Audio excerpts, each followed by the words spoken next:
En la Ciudad de México, entre los túneles húmedos y oscuros del sistema de transporte colectivo Metro, existe una leyenda que ha helado la sangre de conductores, vigilantes y usuarios nocturnos por igual. Se le conoce como el fantasma del metro, una presencia que, según se dice, habita las profundidades entre las estaciones Pino Suárez y Merced, en la línea 1, donde los trenes antiguos solían perder contacto con la superficie por largos minutos.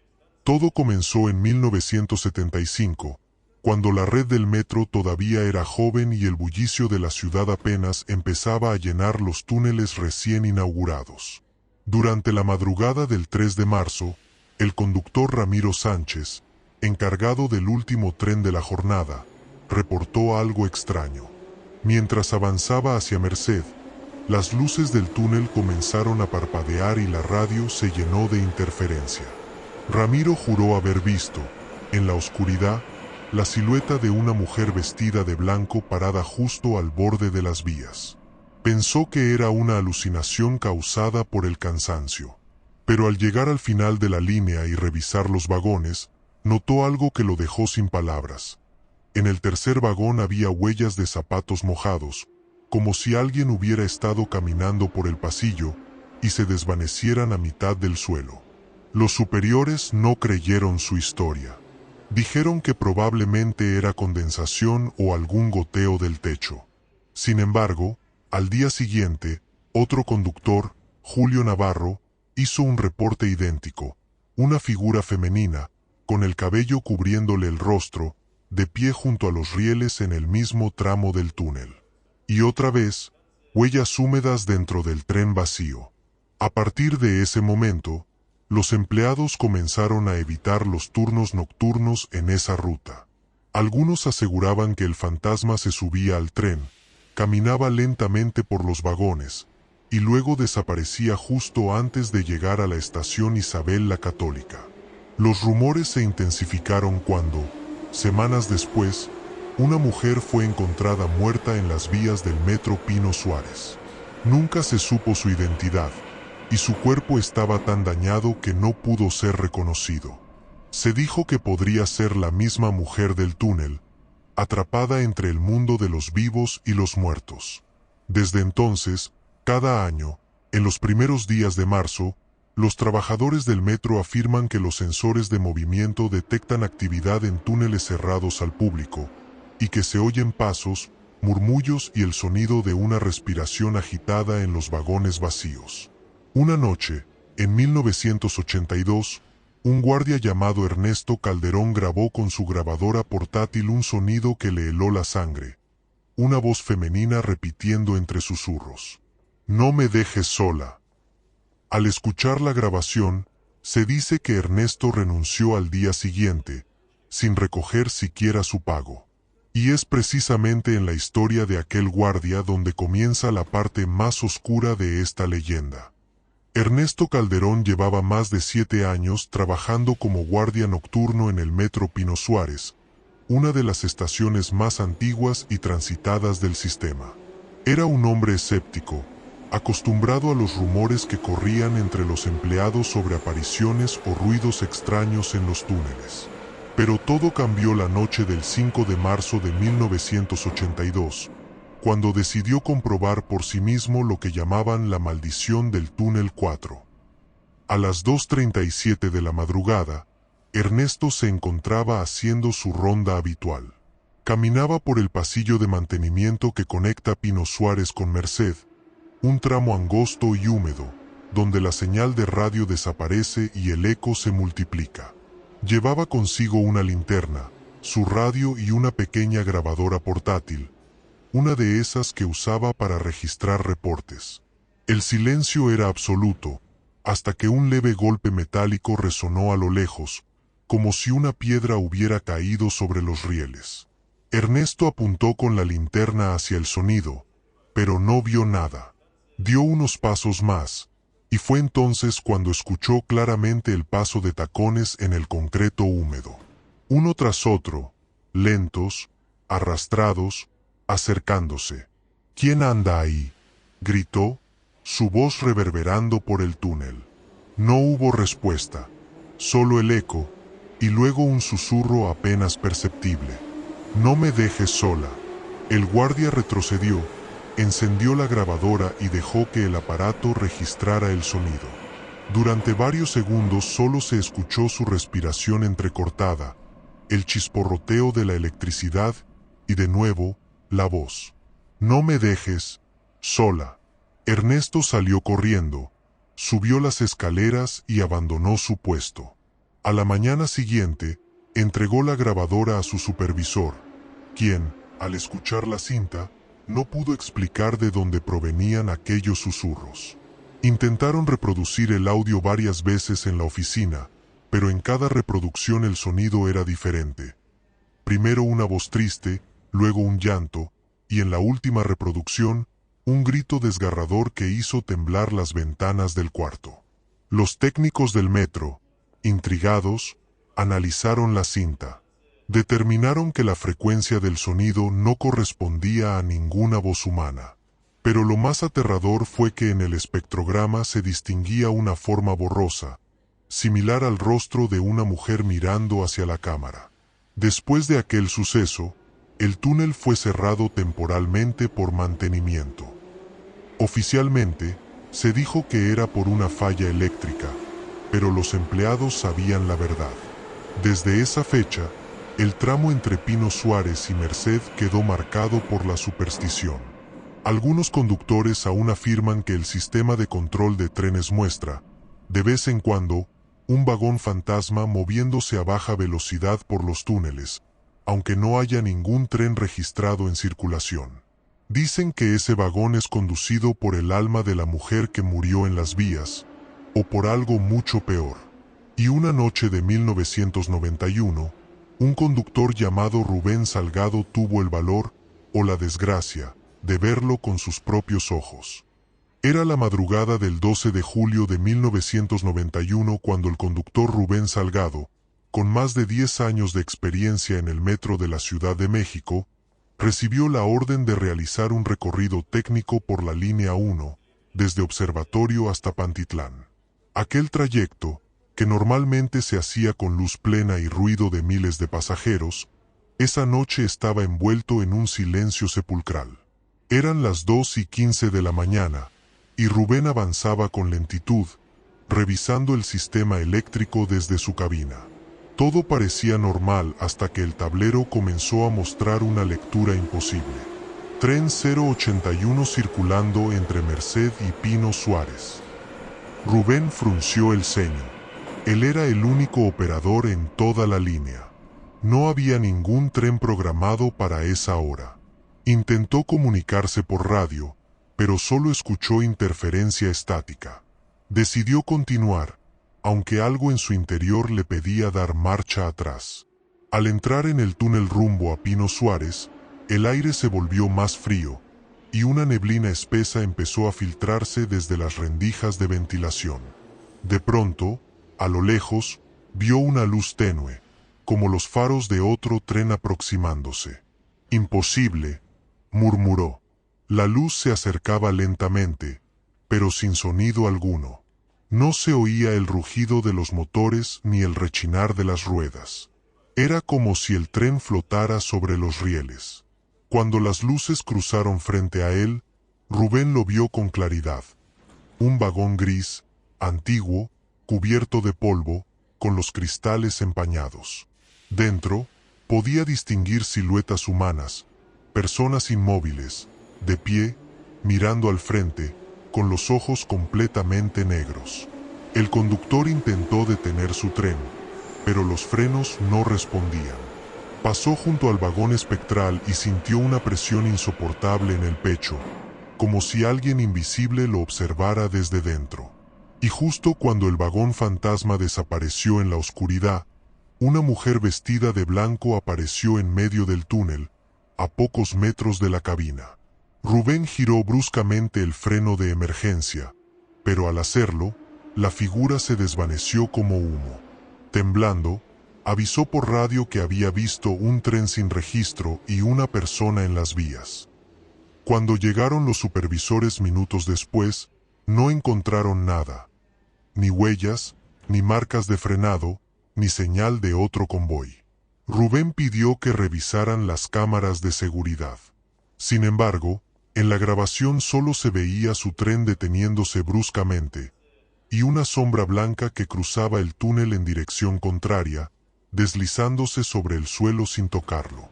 A la mañana siguiente, Rubén presentó síntomas de hipotermia y shock nervioso, a pesar de que la temperatura en el túnel era normal. Nunca volvió a conducir. Se dice que, en su retiro, repetía siempre la misma frase antes de dormir: no hay nada más solitario que el metro vacío. Y aunque el caso fue archivado, los ingenieros que revisaron los sensores descubrieron algo inquietante. El sistema registró la circulación simultánea de dos trenes durante exactamente 7 minutos y 23 segundos, a pesar de que solo uno estaba en servicio. A partir de ese día, los operadores más antiguos comenzaron a hablar en voz baja de la hora del vagón fantasma, un momento entre las 2 y las 3 de la madrugada, cuando los muertos vuelven a viajar por los túneles del metro. A principios de 1998, los rumores sobre el vagón fantasma habían llegado incluso a los pasajeros más supersticiosos. El personal de limpieza y los trabajadores del turno nocturno decían que no se trataba de una sola aparición, sino de varias almas que se manifestaban en los túneles antiguos, sobre todo en las estaciones Pino Suárez, Merced y San Antonio Abad. Fue en esa última donde ocurrió uno de los testimonios más aterradores.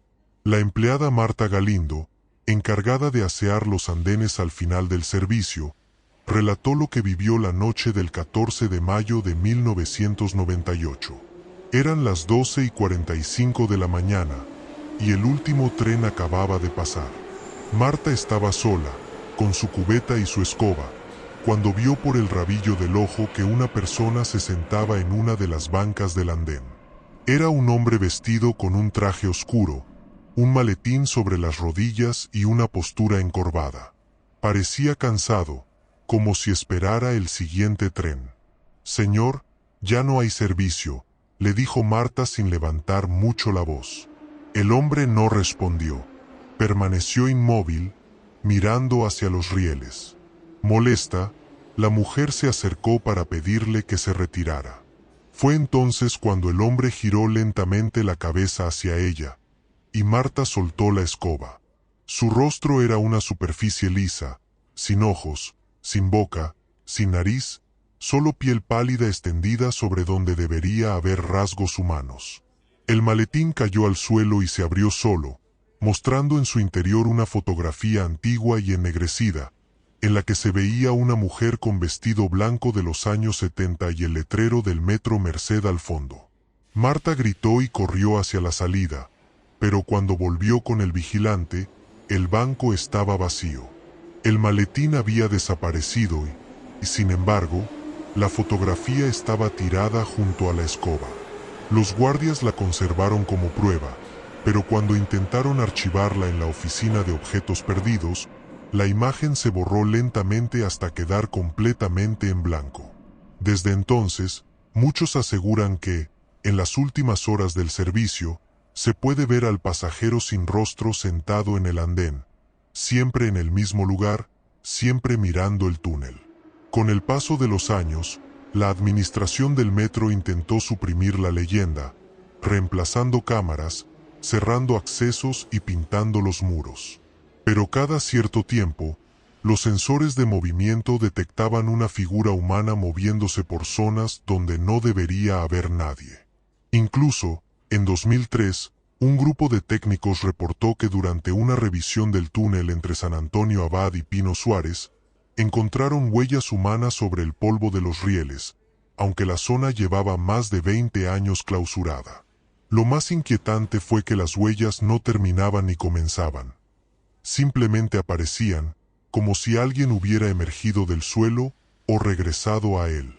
Y una de esas noches, un joven aprendiz llamado Luis Gámez decidió descender al túnel prohibido, con la intención de grabar en video lo que muchos temían confirmar. Aquella fue la última vez que alguien lo vio con vida. El 23 de octubre del año 2003, el joven técnico Luis Gámez, de apenas 24 años, comenzó su turno nocturno en el área de mantenimiento del Metro San Antonio Abad. Era curioso, entusiasta y, sobre todo, incrédulo. Había escuchado durante semanas las historias del pasajero sin rostro y del vagón fantasma, y pensaba que todo eran cuentos de veteranos para asustar a los nuevos. Sin embargo, aquella madrugada decidió comprobarlo por sí mismo. Llevaba una cámara digital Sony, una linterna y su casco con luz frontal. Le contó a sus compañeros que bajaría al túnel sellado entre San Antonio Abad y Pino Suárez solo por unos minutos, para grabar algo que demostrara que las leyendas eran mentira. A las 2:11 de la mañana, las cámaras de seguridad registraron a Luis cruzando el acceso restringido. Después, su silueta se pierde en la oscuridad del túnel. Nunca volvió a salir. Los operadores notaron su ausencia al amanecer, y comenzó una búsqueda inmediata. La cuadrilla de rescate recorrió el túnel con linternas y perros entrenados. Sin embargo, no hallaron ni rastro del joven, ni su cuerpo, ni su casco, ni la cámara. Solo encontraron su libreta de mantenimiento, abierta en una página donde había escrito una sola frase, garabateada con tinta temblorosa. «Ella me está mirando». El hallazgo provocó conmoción. Las autoridades del metro clausuraron nuevamente el túnel, pero el caso no se olvidó. Semanas más tarde, durante la inspección de rutina en la estación Pino Suárez, un agente de seguridad reportó haber encontrado una cámara digital aplastada cerca de los rieles de un pasillo auxiliar. Era la cámara de Luis. Cuando los técnicos lograron extraer la tarjeta de memoria, descubrieron un video incompleto de 3 minutos y 48 segundos. En él, se veía a Luis caminando por el túnel, bromeando con su propio reflejo en las paredes metálicas. Pero, hacia el final, el tono cambiaba. El audio captaba un ruido de respiración ajena, lenta, profunda, y una voz femenina murmurando: «Aquí abajo no hay luz». La linterna de Luis titilaba. Luego, el video se interrumpe por completo, salvo por un último fotograma. Una figura blanca, borrosa, justo detrás de él, tan cerca que casi podía tocar su hombro. El archivo fue confiscado por las autoridades internas del metro, pero según algunos trabajadores, alguien filtró una copia al personal. Dicen que, si se observa con atención, en los últimos segundos del video se alcanza a escuchar un tren pasar, aunque no había ninguno en circulación esa noche. Desde entonces, nadie ha vuelto a ingresar a ese túnel sin autorización. Se cree que la aparición que vio Luis no era la mujer de la línea 1, sino algo más antiguo, algo que habita desde que comenzaron las excavaciones del metro, en los años 60, cuando los obreros hallaron antiguas catacumbas mexicas bajo el centro histórico. Quizá lo que ronda esos túneles no es un solo fantasma, sino la unión de muchas almas que nunca descansaron. Y sería en el año 2007 cuando el misterio volvería a despertar, tras una serie de extraños apagones que dejaron sin luz a media línea durante varios minutos. Durante el verano de 2007, los usuarios del metro de la Ciudad de México comenzaron a reportar una serie de apagones repentinos en la línea 1, específicamente entre las estaciones Merced, Pino Suárez y San Antonio Abad. Aunque al principio se atribuyeron a fallas eléctricas comunes, los registros técnicos contaban otra historia. Las interrupciones siempre ocurrían a la misma hora exacta, 2:23 de la mañana, y siempre en el mismo tramo. El 13 de agosto, un apagón más prolongado paralizó por completo el sistema. Los operadores y el personal de mantenimiento fueron enviados a revisar los túneles. Entre ellos iba el ingeniero Sergio Alvarado, jefe del turno nocturno, acompañado por 2 técnicos, Ramiro Paredes y Óscar Molina. Descendieron al túnel con lámparas industriales y equipo de comunicación. Lo primero que notaron fue que el aire estaba más denso, como si algo lo oprimiera. El túnel, normalmente tibio por el calor de los cables, se sentía frío como una cámara mortuoria. Caminaron unos 200 metros cuando el radio comenzó a emitir un sonido agudo, seguido por una voz entrecortada.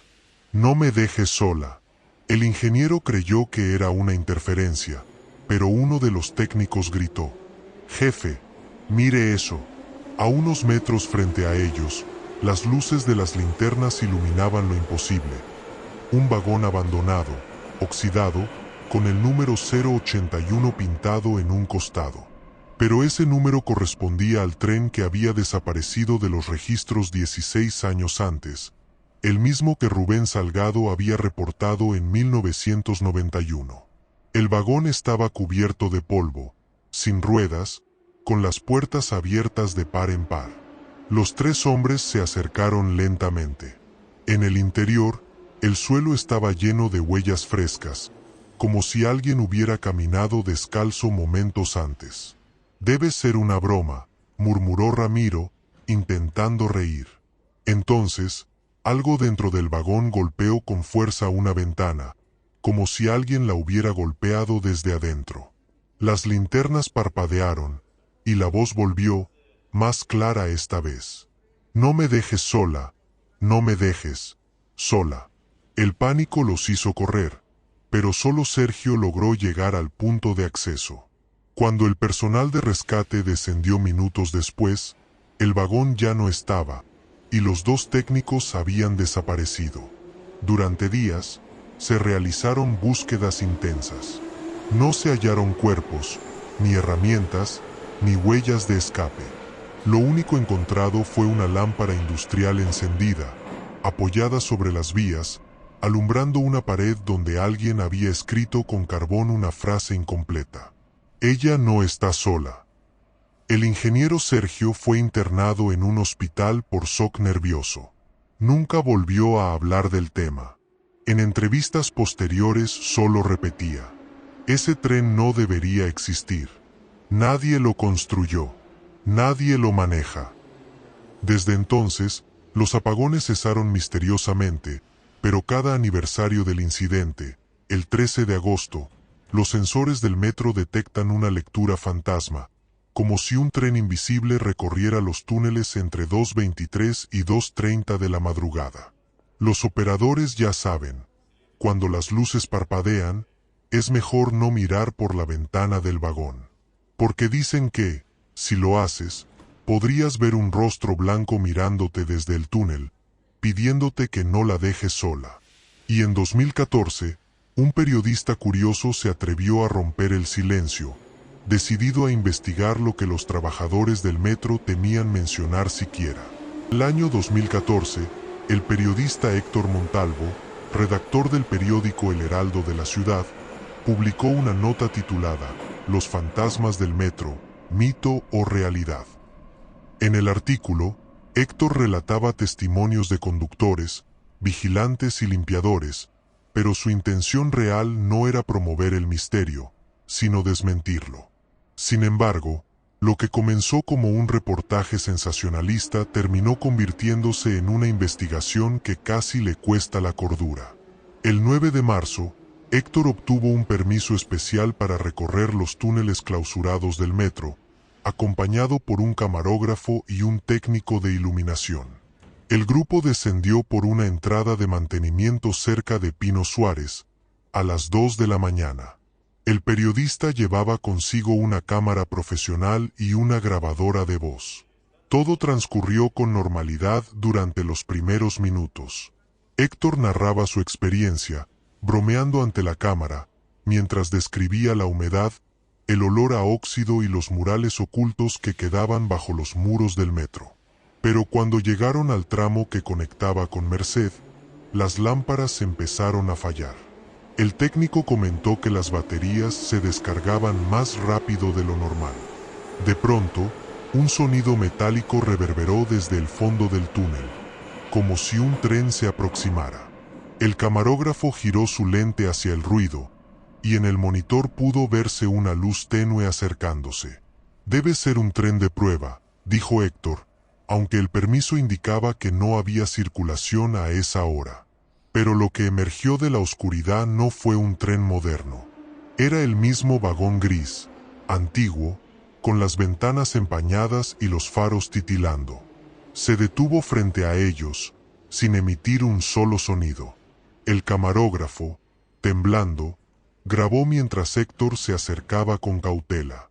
La puerta del vagón se abrió lentamente, y un aire gélido salió desde su interior. Dentro, se podía ver una figura femenina sentada, vestida de blanco, con el cabello cubriéndole el rostro. Héctor alzó la voz. «¿Quién es usted? ¿Qué hace aquí?» La mujer levantó la cabeza, y lo que la cámara captó en ese momento hizo que los tres corrieran sin mirar atrás. Su rostro estaba completamente en blanco, como si la piel hubiera borrado todos los rasgos humanos. El camarógrafo perdió el equilibrio y dejó caer la cámara, que siguió grabando mientras la puerta del vagón se cerraba sola y el tren comenzaba a moverse lentamente hasta desaparecer en la oscuridad. Horas después, los equipos de rescate encontraron a Héctor y sus compañeros afuera del túnel, en estado de shock. El periodista fue internado por crisis nerviosa. Cuando los técnicos revisaron la cámara recuperada, descubrieron algo aún más extraño. El video terminaba con un fotograma donde la figura blanca ya no estaba sentada, sino de pie, justo frente al lente, mirando directamente hacia el espectador. El reportaje nunca se publicó. El periódico archivó el material y silenció el caso. Sin embargo, años más tarde, uno de los editores confesó que la cinta se borraba sola cada vez que intentaban copiarla. Desde entonces, los empleados del metro aseguran que, cuando un tren se detiene por una falla inexplicable, a veces una voz femenina se escucha entre los vagones. Ya me ves. Y los pocos que han respondido, nunca han vuelto a ser los mismos. Pero el misterio no terminaría ahí. En 2019, un grupo de trabajadores de limpieza encontraría algo que reabriría el caso. Una carta escrita a mano, firmada por una mujer desaparecida en los años 70. Era el 27 de febrero de 2019 cuando tres empleados de limpieza, Reina, Gustavo y Omar, realizaban mantenimiento nocturno en los túneles adyacentes a la estación Merced. A eso de las 2 de la mañana, mientras retiraban escombros de un ducto inutilizado, Reina notó un pequeño sobre amarillento sobresaliendo de una grieta del muro. El papel estaba cubierto de polvo y grasa, pero aún se podía leer un nombre escrito con tinta azul deslavada. «Para quien me encuentre». Dentro había una hoja doblada cuidadosamente. La caligrafía era antigua, y en la parte inferior podía leerse una firma borrosa. Elena Vargas, marzo de 1975. La fecha coincidía con el primer avistamiento del fantasma del metro, aquel reportado por el conductor Ramiro Sánchez, más de 4 décadas atrás. La carta decía lo siguiente: «Si alguien lee esto, por favor entiérrenme en Tierra Santa. No me dejan salir. Me dijeron que esperara el tren, pero el tren nunca se detuvo. Caminé por mucho tiempo, y ahora solo escucho los ecos. Ya no sé si sigo viva. Tengo frío, y el túnel nunca termina. Si ven mi cuerpo, no me olviden.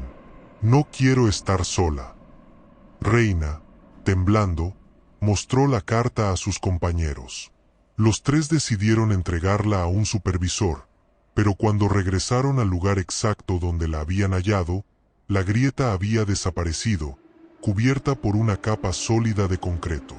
La historia llegó a oídos de la administración, que ordenó sellar de nuevo la zona por seguridad estructural. Sin embargo, un ingeniero jubilado del metro, al leer la noticia en un foro, contactó a los trabajadores. Les dijo que en 1975, durante la construcción del túnel entre Pino Suárez y Merced, una obrera llamada Elena Vargas desapareció misteriosamente mientras transportaba materiales por un pasillo auxiliar. Nunca fue encontrada. El caso se archivó como accidente laboral sin recuperación de restos. Pero lo más inquietante fue que, en los planos originales del túnel, se observaba un pasillo secundario que conectaba con una antigua galería mexica subterránea, un corredor que, según las bitácoras, fue tapiado para evitar hundimientos. Los obreros creían que Elena había quedado atrapada allí y que su espíritu, incapaz de encontrar descanso, seguía caminando los túneles buscando ayuda. A partir de ese hallazgo, las manifestaciones se intensificaron. Los conductores comenzaron a reportar que, en las noches cercanas al aniversario de su desaparición, una mujer con casco amarillo y uniforme de obrera caminaba por las vías, deteniendo los trenes con una linterna encendida. Pero al acercarse, ya no había nadie. Incluso algunos pasajeros, en el último convoy, aseguraron haber visto desde las ventanas una silueta femenina avanzando junto al tren, manteniendo el paso, mientras su rostro se desdibujaba entre las sombras. Los investigadores paranormales la llamaron Elena, la mujer blanca del metro, y para muchos, era la misma aparición que durante años había aterrorizado a trabajadores y usuarios por igual. Y cuando todo parecía un mito revivido, en 2022 ocurrió el incidente que lo cambió todo. Una transmisión en vivo desde los túneles captó lo que nadie había logrado antes, el rostro del fantasma. En la madrugada del 6 de marzo de 2022, el canal de videos urbanos Explora CDMX, conocido por transmitir en vivo desde lugares abandonados, decidió realizar una emisión especial titulada Los fantasmas del metro, bajamos al túnel prohibido. El objetivo era recorrer el tramo cerrado entre Merced y Pino Suárez, justo donde había sido encontrada la carta de Elena Vargas 3 años antes.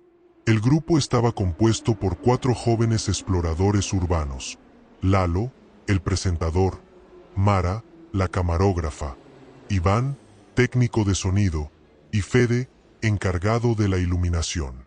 Equipados con cámaras 4K, micrófonos direccionales y lámparas de alta potencia, comenzaron la transmisión a las 2:15 de la mañana desde un acceso de mantenimiento. Miles de personas se conectaron al directo. Al principio, todo parecía una simple aventura nocturna. Risas nerviosas, bromas sobre el vagón fantasma y las clásicas advertencias del público en los comentarios.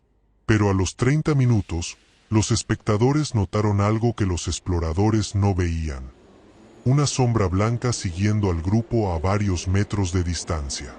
Los mensajes comenzaron a inundar el chat. Atrás de ustedes. Se mueve algo a la izquierda. Hay una mujer detrás del de la luz. Mara giró la cámara al oír el eco de pasos. La imagen tembló y el audio se distorsionó con un sonido metálico, como si un tren pasara muy cerca. Sin embargo, los rieles estaban cubiertos de polvo. Ningún convoy había pasado por allí en décadas. De pronto, la señal se cortó. La transmisión quedó en negro durante exactamente 7 minutos y 23 segundos, el mismo tiempo registrado en 1991 durante el caso del vagón fantasma. Cuando la imagen regresó, la cámara mostraba un plano fijo de los rieles, con el micrófono captando respiraciones agitadas y una voz femenina diciendo: «No me dejen sola». El público creyó que era parte del espectáculo, hasta que la cámara se movió sola, enfocando una figura borrosa frente a la lente. Una mujer de blanco, con casco amarillo y el rostro completamente liso. Detrás de ella, un vagón antiguo gris se veía detenido en el túnel. En ese instante, la transmisión se cortó definitivamente. Las autoridades encontraron el equipo 3 días después, pero no había rastro de los 4 jóvenes. La cámara aún grababa en bucle, mostrando el interior del túnel vacío.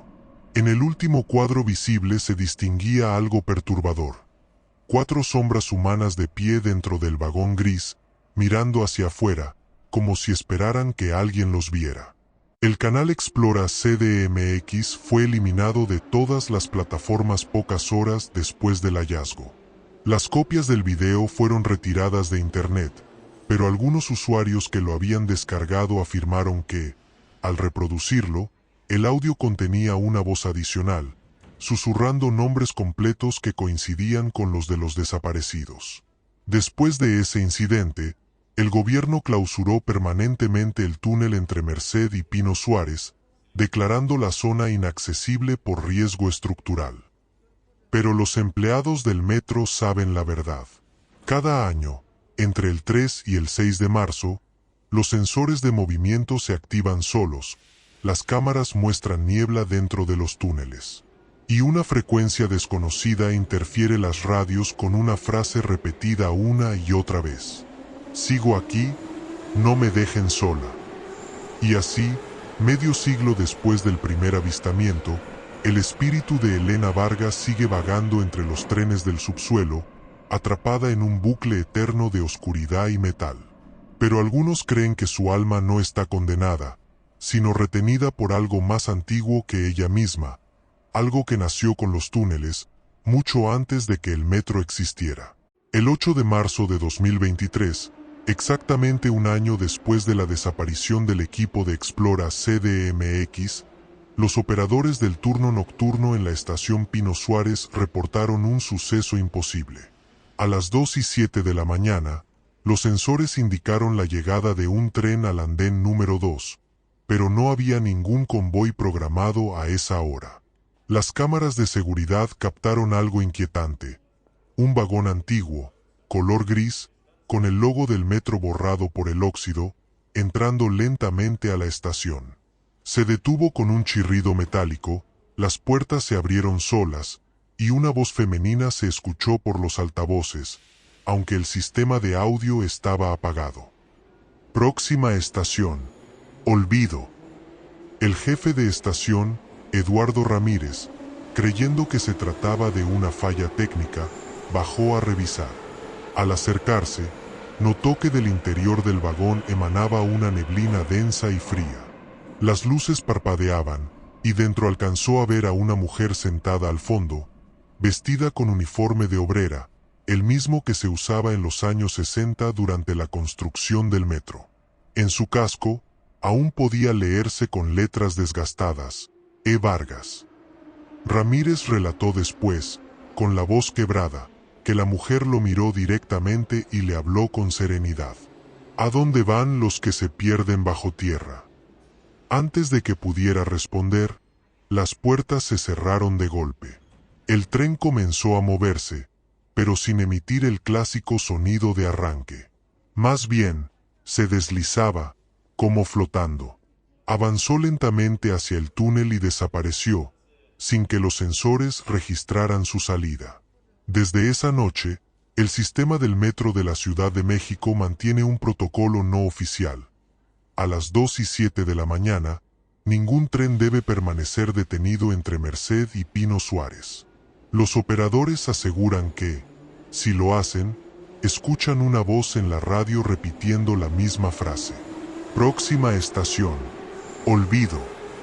Algunos empleados dicen que, en las madrugadas más silenciosas, el aire se vuelve espeso, el suelo tiembla ligeramente y se oyen pasos sobre los rieles, como si alguien caminara con casco y botas metálicas. A veces, incluso, el reflejo de un tren antiguo aparece en las vitrinas de los andenes, aunque no haya ningún convoy cerca. Los más escépticos lo atribuyen al cansancio, al encierro, o a las leyendas urbanas que siempre surgen en el subsuelo. Pero hay quienes juran que el alma de Elena Vargas no está sola.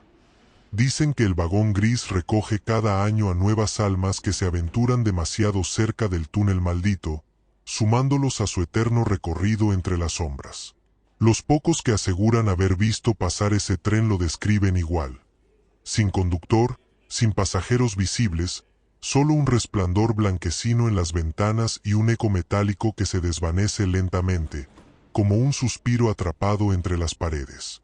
Y cuando la neblina se disipa, lo único que queda es el sonido lejano de una voz femenina, suave y triste, que susurra desde las profundidades. No olviden mi nombre. Hasta hoy, nadie se atreve a pronunciar en voz alta el nombre de Elena Vargas dentro de los túneles, por temor a que el tren gris vuelva a detenerse, abriendo sus puertas una vez más, para ofrecer un último viaje sin regreso. ¿Y tú, le has visto?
sigo aquí, no me dejen sola.